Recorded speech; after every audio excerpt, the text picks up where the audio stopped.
이 시간에는 히브리서 12장 4절에서 6절의 말씀을 하나님의 사랑이라는 제목으로 나누겠습니다. 4절입니다. 너희가 죄와 싸우되 아직 피 흘리기까지는 대항하지 아니하고. 앞선 1절에서 3절 내용은 우리가 경주를 하거나 싸움터로 자유로이 전진하자는 그런 권면이었습니다. 4절 본문은 싸움터를 앞에 둔 당시 성도들의 상태에 관한 내용입니다. 권면이란 아직은 부족한 상태에 있는 사람들에게 하는 것입니다. 자신이 뭔가를 안다는 사실을 자신이 그렇게 살고 있는 것으로 생각하는 사람들이 많습니다. 광야에서 죽은 출애굽 세대의 사람들을 보십시다. 그들은 눈으로 하나님의 기적을 보고 하나님의 살아계심을 확인한 자들이었습니다. 우리는 그들이 하나님의 살아계심을 알고도 그렇게 죽어갔다는 것을 잊지 말아야 합니다. 불과 며칠 길인 가나안 땅을 40년 동안 광야를 떠돌다가 반역의 세대가 모두 죽고 나서야 그 땅에 들어갔습니다. 그들의 상황이 오늘날 우리의 현 주소일지도 모릅니다. 본문은 히브리서 저자가 속한 세대의 게으르거나 배교의 유혹의 앞에 놓인 그리스도인들의 상태를 말하고 있습니다. 그래서인지 그들을 너희라고 부릅니다. 예수님께서도 따르는 자들을 우리, 너희, 저희 이런 호칭들로 표현하셨습니다. 우리란 하나님이 아버지이신 그런 형제들입니다. 너희란 하나님이 아직은 아버지가 아닌 형제 후보들입니다. 저희는 그저 하나님을 전해 듣기만 한 자들이라고 보면 되겠습니다. 본문은 너희라 부르는 자들의 상태를 자신 스스로를 위해서는 싸우고 있다고 말합니다. 소극적 싸움을 말합니다. 소극적인 싸움이란 살기 위해서 싸우는 싸움입니다. 예수님은 누가복음 17장 33절에서 다음과 같이 말씀하십니다. 무릇 자기 목숨을 보존하고자 하는 자는 잃을 것이요 잃는 자는 살리리라. 우리에게 목숨을 부지하기 위한 세 가지 기본 조건이 있습니다. 먹고, 입고, 쉬는 것입니다. 또한 우리가 삶을 영위해 나가는데 의존하는 세 가지가 있습니다. 관계와 재물과 폭력입니다. 이런 것들이 현재의 삶을 지켜내기 위해 싸우는 싸움입니다. 이런 싸움은 그리스도인이 아니더라도 누구나 다 하고 있는 그런 싸움입니다.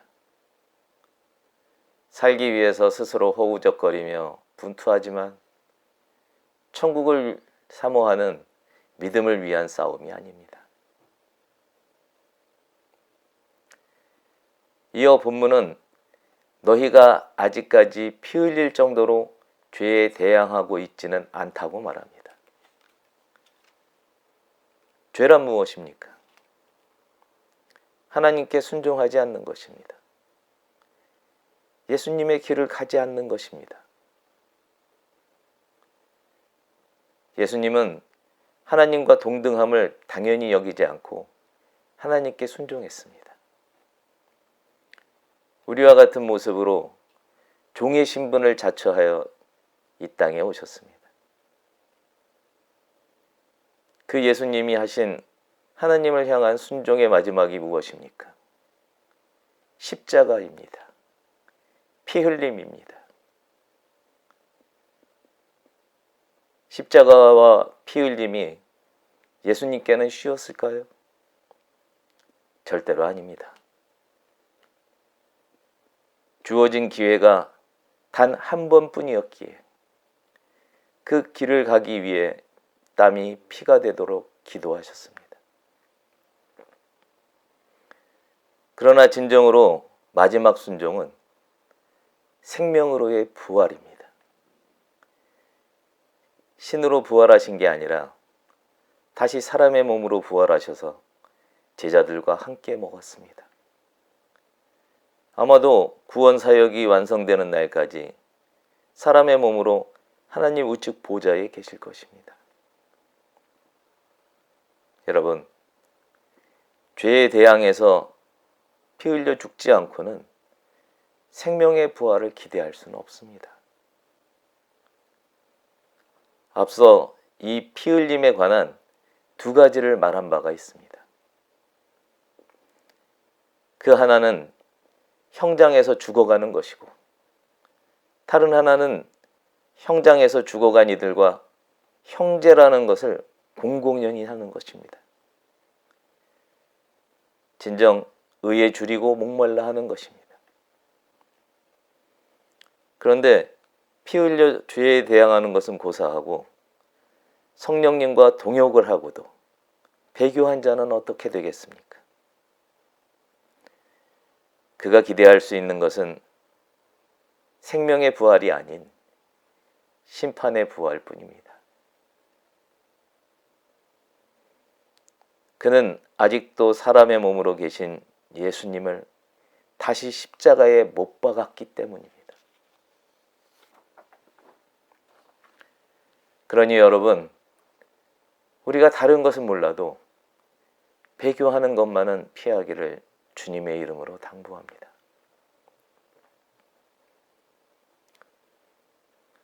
(5절의) 후반부와 (6절은) 잠언 3장 11절과 12절을 인용한 내용입니다. 잠언의 내용은 이렇습니다. 내 아들아, 여호와의 징계를 경히 여기지 말라. 그 꾸지람을 싫어하지 말라. 대저 여호와께서 그 사랑하시는 자를 경계하시기를 마치 아비가 그 기뻐하는 아들을 징계함 같이 하시느니라. 먼저 5절을 살펴보겠습니다. 또 아들들에게 권하는 것 같이 너희에게 권면하신 말씀도 잊었도다. 일러스되 내 아들아, 주의 경계하심을 경히 여기지 말며 그에게 꾸지람을 받을 때 낙심하지 말라. 이 본문은 또 다른 성도들의 상태를 말합니다.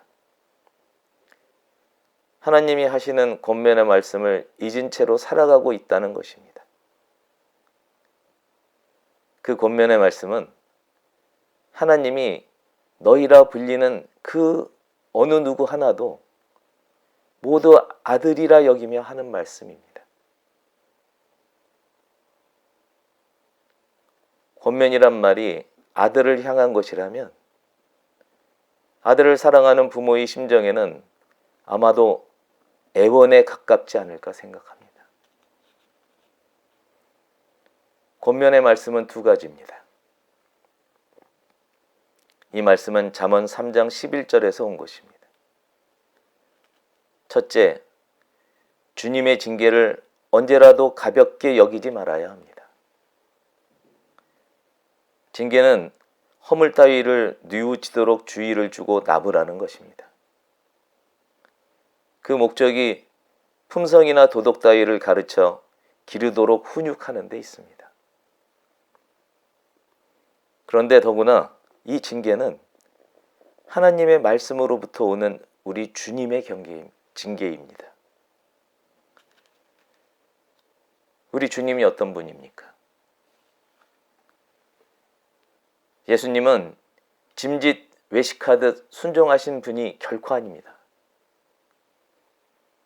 하나님 아버지께 마음 깊숙한 곳에서부터 우러나오는 그런 사랑으로 순종하신 분입니다. 예수님은 우리를 하나님의 안식처인 천국으로 인도하시는 분입니다. 그러면 그분의 징계는 우리를 천국으로 초대하는 수단이 아니겠습니까?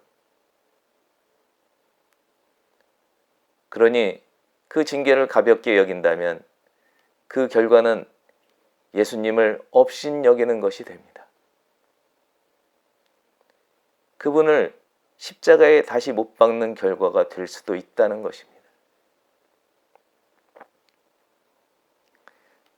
둘째, 그의 밑에서 받는 꾸지람으로 인해 낙심하지 말아야 합니다. 꾸짖는다는 것은 아랫사람의 잘못을 엄하게 나무라는 것입니다. 다시 말하자면 징계이면서 훈육입니다. 반복합니다만 우리를 천국으로 부르는 초대입니다. 그러면 그의 밑에서 꾸짖음을 받는다는 것은 어떤 의미입니까? 먼저 그의 밑에 있다는 것은 그의 제자가 되었다는 의미입니다. 제자가 되려면 어떻게 해야 합니까? 예수님은 말씀합니다. 누가복음 14장 33절의 말씀입니다. 이와 같이 너희 중에 누구든지 자기의 모든 소유를 버리지 아니하면 능히 내 제자가 되지 못하리라. 꾸짖음은 이전의 소유를 버리지 못한 데 대한 것입니다. 제자의 길을 가는 자가 당연히 겪어야 하는 일입니다. 과거의 세상 잔재를 씻어내는 작업입니다. 아직도 남아있는 세상의 잔재들 때문에 마음의 맥이 풀려 낙심할 것이 없습니다. 낙심하지 말라는 말씀이 잠언에는 싫어하지 말라고 되어 있습니다.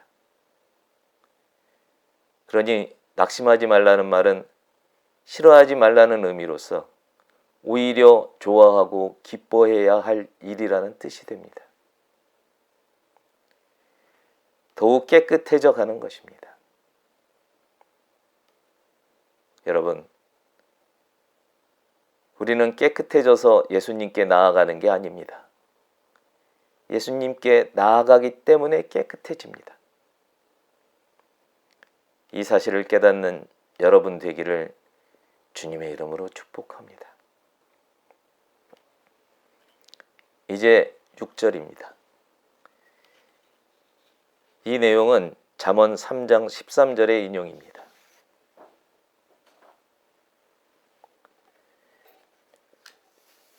주께서 그 사랑하시는 자를 징계하시고 그가 받아들이시는 아들마다 채찍질 하심이라 하였으니. 6절의 헬라어 본문은 왜냐하면이라는 말로 시작합니다. 5절 말씀의 두 가지 권면에 대한 이유를 말하려는 것입니다. 먼저 사랑하는 자를 징계하시기 때문입니다.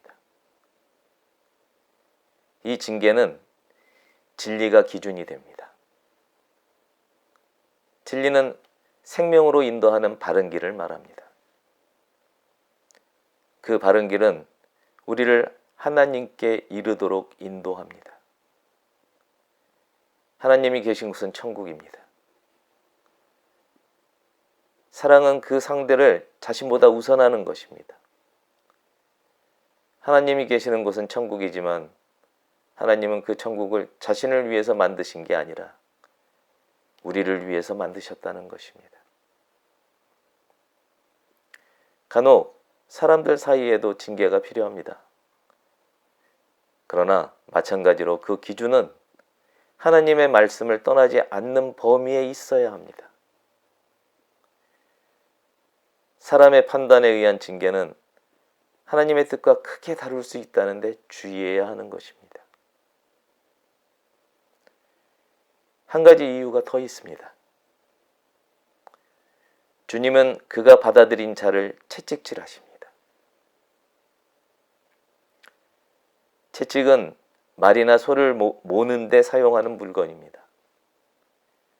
자기 소유의 말이나 소를 낭떠러지나 맹수에게 몰아가는 주인은 절대 없습니다.